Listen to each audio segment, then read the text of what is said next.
Hi students, हमारा आज का जो नया चैप्टर है उसका नेम है enzyme. First year FSc part 1 जो है हमारा, उसमें ये थर्ड चैप्टर है एंजाइम का। इसको हम स्टार्ट कर रहे हैं कि एंजाइम जो है वो क्या होता है, एंजाइम कैसे वर्क करता है, एंजाइम के पार्ट्स कितने हैं, एंजाइम फंक्शन कैसे करेगा। तो हम इस टॉपिक को आगे प्रोसीड करेंगे और आपने हर लेक्चर को जो है वो साथ साथ देखते जाना है। तो सबसे पहले स्टार्ट करने से पहले मैं आपको थोड़ा सा इसका हिस्ट्री के बारे में बता दूं कि इसकी हिस्ट्री जो है वो क्या है, एंजाइम डिस्कवर्ड किसने किया और एंजाइम का मतलब क्या है। ठीक है जी। एंजाइम एक ग्रीक वर्ड से रिलेट करता है। जब एंजाइम एक ग्रीक वर्ड से रिलेट करता है एंजाइमोज, और एंजाइमोज का मतलब होता है लेवेंड। एंजाइमोज का मतलब होता है लेवेंड। लेवेंड का मतलब होता है खमीर उठाना। अक्सर आपने देखा होगा कि रात को अगर आप आटा जो है उसको गूंदने के बाद अगर रख दें तो सुबह के वक्त तक वो जो है वो ऐसे फूल जाता है। फर्मेंटिंग आपको कहते हैं, फर्मेंटेशन हो गई है वहाँ पे, बहुत सारी यीस्ट वगैरह या इस तरह।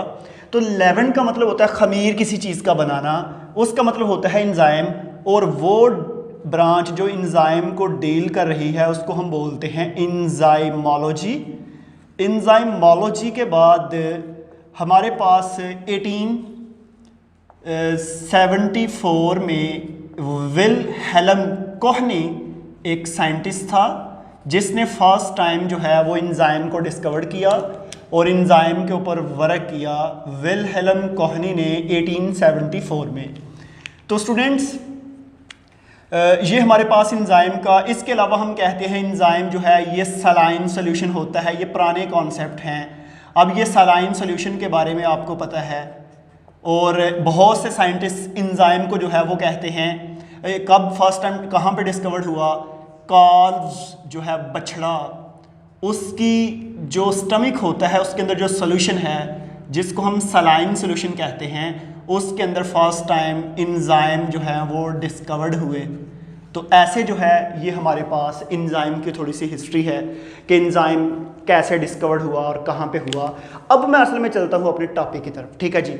सबसे पहले मैं आपको एक सिंपल सी एग्जांपल बताता हूँ कि अगर मेरे पास ना यहाँ पे ये एक हाइड्रोजन है और ये ऑक्सीजन है, जब दोनों को मिलाए ना तो बनता है वाटर।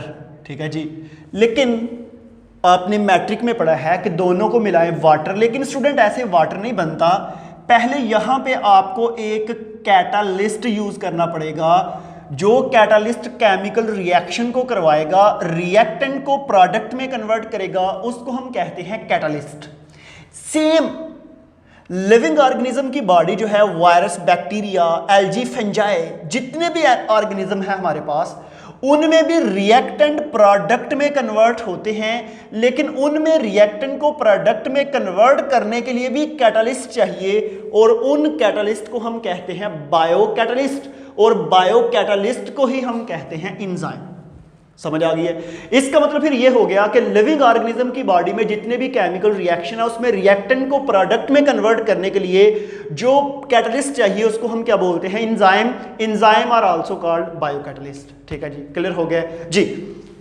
इसके बाद जब भी हम एंजाइम का इंट्रोडक्शन देखें, आपके पास ये इंट्रोडक्शन है, तो एंजाइम को हम कहते हैं ये बायोलॉजिकल एक्टिव मॉलिक्यूल्स हैं, ये बायोलॉजिकल एक्टिव स्ट्रक्चर्स हैं जिसका काम है हमारी लाइफ को एक्टिव रखना, हमारी लाइफ को कंप्लीट करना, हमारी लाइफ में रिएक्टेंट को प्रोडक्ट में कन्वर्ट करना। ये सारे का सारा काम जो है ये हमारे पास एंजाइम का है। उसके बाद है efficiency of biochemical reactions. Simple, मैं आपको एक छोटी सी बात बताता हूँ। मेरे पास 1 घंटे में एक रिएक्टेंट, 1 घंटे में 50 रिएक्टेंट जो हैं वो 50 प्रोडक्ट में कन्वर्ट होते हैं। अगर मैं वहां पे एंजाइम यूज करूंगा तो 1 घंटे में हो सकता है 100 रिएक्टेंट 100 प्रोडक्ट में कन्वर्ट हो। तो इसका मतलब फिर ये हो गया कि एंजाइम जो है रिएक्शन को, केमिकल रिएक्शन को स्पीड अप कर देते हैं।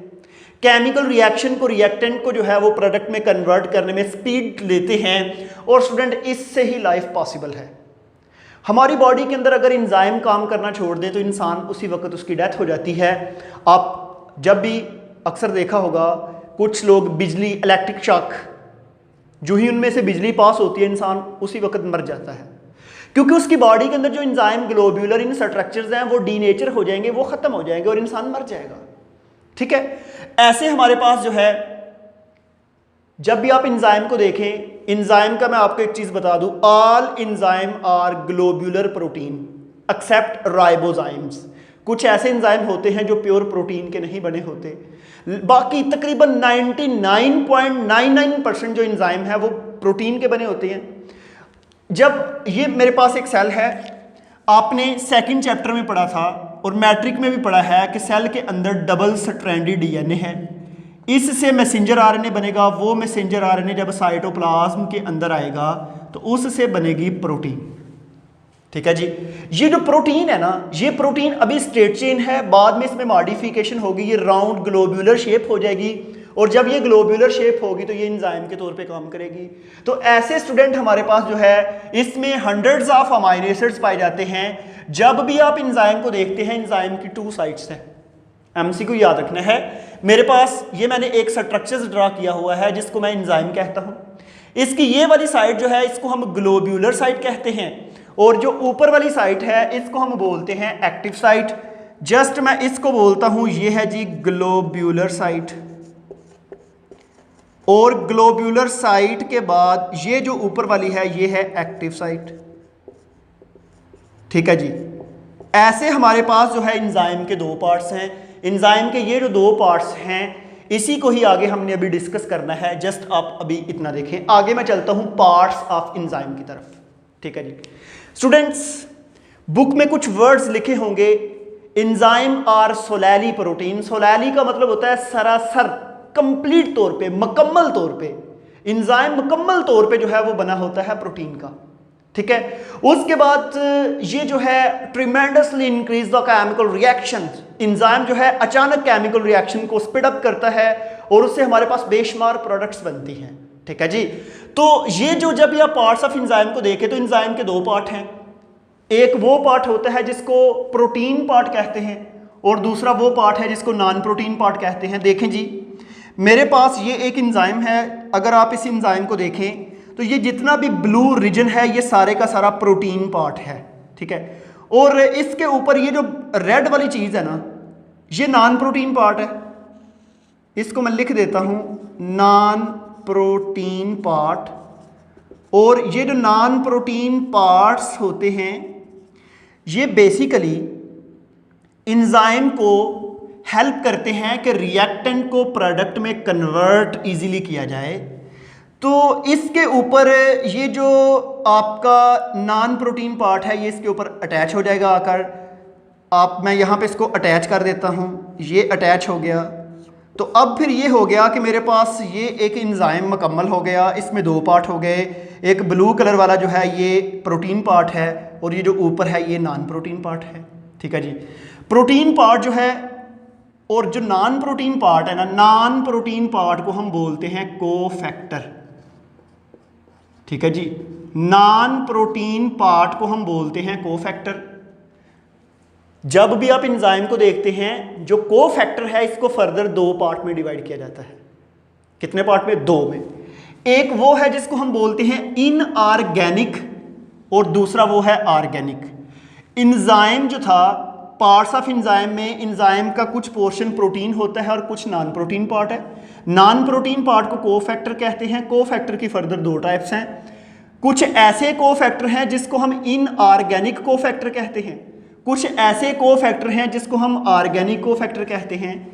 तो इनऑर्गेनिक कोफैक्टर का एक और नेम है जिसको हम बोलते हैं activator.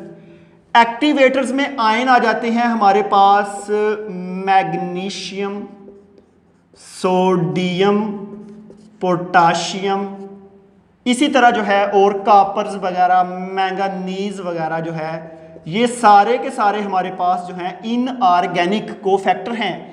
Inorganic cofactor are also called activator. अभी मैं बताता हूं कि ये कोफैक्टर का फंक्शन क्या है। ठीक है, उसके बाद पीछे रह गए जी ऑर्गेनिक कोफैक्टर। ऑर्गेनिक कोफैक्टर की 2 टाइप हैं। कुछ ऐसे हैं जिसको हम कहते हैं प्रोस्थेटिक ग्रुप और कुछ ऐसे हैं जिसको हम कहते हैं कोएंजाइम। तो स्टूडेंट इनऑर्गेनिक और ऑर्गेनिक मॉलिक्यूल दोनों का फ़र्क मैंने आपको चैप्टर नंबर 1 में बताया था और आपने मैट्रिक में भी पढ़ा है कि ऑर्गेनिक और इनऑर्गेनिक में फ़र्क क्या होता है। ठीक है, मैं यहाँ पे डिस्कस नहीं कर रहा जी।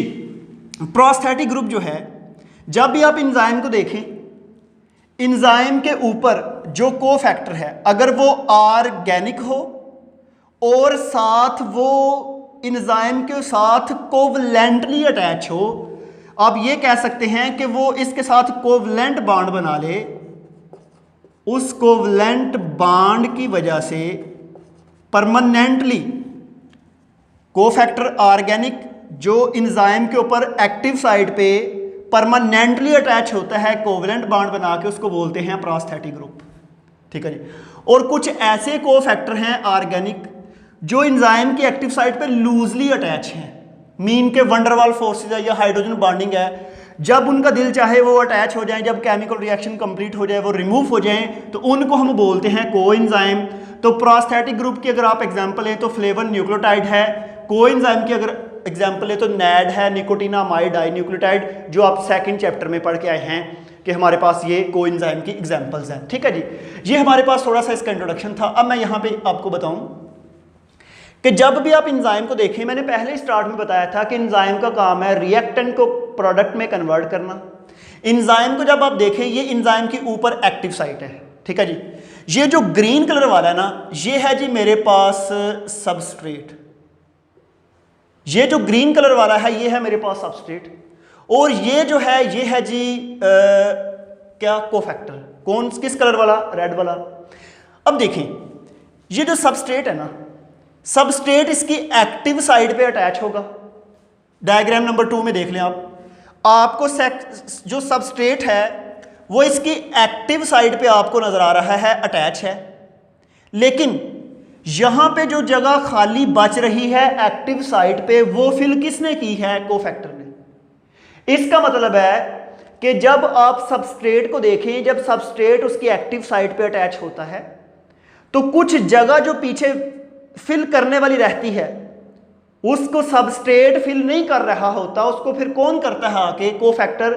हम ये भी कहते हैं कि कोफैक्टर एक ब्रिज के तौर पे काम कर रहा है, दोनों को आपस में मिला रहा है। ठीक है, यहां पे मैं अगर थोड़ा सा इसको और एक्सप्लेन करना चाहूं तो वो ये है कि मेरे पास ये एक एक्टिव साइट है एंजाइम की। अब इसके ऊपर ना आके अटैच होना है ब्लैक कलर वाले कोफैक्टर ने।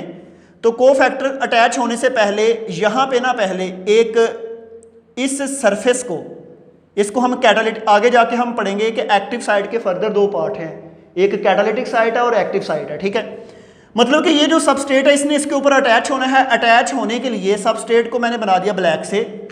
अब ये सबस्ट्रेट अटैच हुआ है, ये जो सबस्ट्रेट अटैच हुआ है एंजाइम के साथ, सेंटर में कौन रोल प्ले कर रहा है? कोफैक्टर।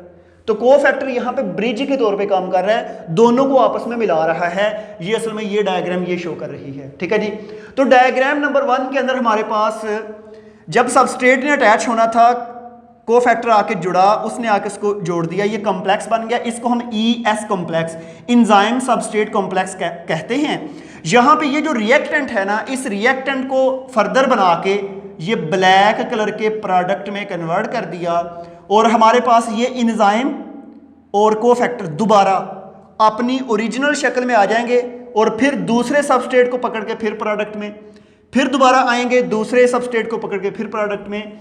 इसका मतलब ये हुआ कि एक एंजाइम जो है वो ये नहीं है कि एक प्रोडक्ट को कन्वर्ट करने के बाद यूजलेस हो जाएगा। नो, वो उसको प्रोडक्ट में कन्वर्ट करने के बाद दोबारा यूजिंग के लिए इस्तेमाल होता है, दोबारा यूज होता है, दोबारा सबस्ट्रेट को पकड़ेगा और फिर उसको प्रोडक्ट में कन्वर्ट करेगा। अंडरस्टैंड? तो ये स्टूडेंट हमारे पास जो है थोड़ा सा इंट्रोडक्शन था। इसमें मैंने इंट्रोडक्शन भी बताया, पार्ट्स ऑफ एंजाइम भी बता दिए, उसमें डिफरेंट टाइप्स भी बता दी। तो आगे मैं इसको ना यहाँ पे 2 चीज़ें और बताता हूँ। हमारे पास 2 वर्ड हैं जिसको हम बहुत डिटेल में स्टडी करते हैं। एक है जी एपो एंजाइम, एपो एंजाइम के साथ जो दूसरा है वो है जी होलो एंजाइम। तो मुझे पहले तो आप बताएं कि क्या अकेला एंजाइम बगैर कोफैक्टर के काम कर सकता है? आंसर है नो।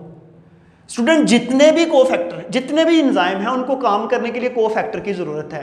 वो एक्टिवेटर की फॉर्म में हो, वो प्रोस्टैटिक ग्रुप की फॉर्म में हो, वो कोएंजाइम की फॉर्म में हो, उसको केमिकल रिएक्शन करवाने के लिए रिएक्टेंट की जरूरत, उसको कोफैक्टर की जरूरत है। तो यहां पे जो है आप अगर देखें तो ये मेरे पास एक एंजाइम है और ये इसके ऊपर कोफैक्टर है। ये जब दोनों आपस में मिल जाते हैं तो दोनों को मिला के कलेक्टिवली हम बोल देंगे होलो एंजाइम। होलो का मतलब होता है इकट्ठे, ठीक है। और अगर हम इस एंजाइम के ऊपर कोफैक्टर को रिमूव कर दें, मीन के इसके ऊपर को एंजाइम या प्रोस्थेटिक ग्रुप नहीं है, तो अब ये जो एंजाइम है इसको हम बोलेंगे एपो एंजाइम। एपो का मतलब ये होता है साइड, अलहदा, ऐसी चीज जो एंजाइम से पिछली स्टेज पे हो, काम करने से अभी इनिशियल स्टेज पे हो, उसको हम बोलते हैं एपो एंजाइम। आप ये कह सकते हैं कि ऐसे एंजाइम जिस पे कोफैक्टर अटैच होते हैं उसको बोलते हैं होलो। और अगर हम कोफैक्टर को रिमूव कर दें, मीन के प्रोस्थेटिक ग्रुप या उसका कोएंजाइम रिमूव कर दें, तो हमारे पास जो है वो पीछे जो बचेगा उसको हम बोलेंगे एपो एंजाइम। तो ये था हमारे पास इसका थोड़ा सा इंट्रोडक्शन। और यहाँ पे एक चीज़ मैं और बताता जाऊँ कि जब भी हम कोफैक्टर को देखें तो बहुत से कोफैक्टर जो है वो वाइटामिन है। वाइटा का मतलब ही लाइफ होता है, माइंस मिनरल से निकला है। ऐसे मिनरल जो लाइफ के लिए बड़े ज़रूरी हैं उनको हम वाइटामिन कहते हैं। बहुत से वाइटामिन जो है वो कोफैक्टर के तौर पे काम करते हैं।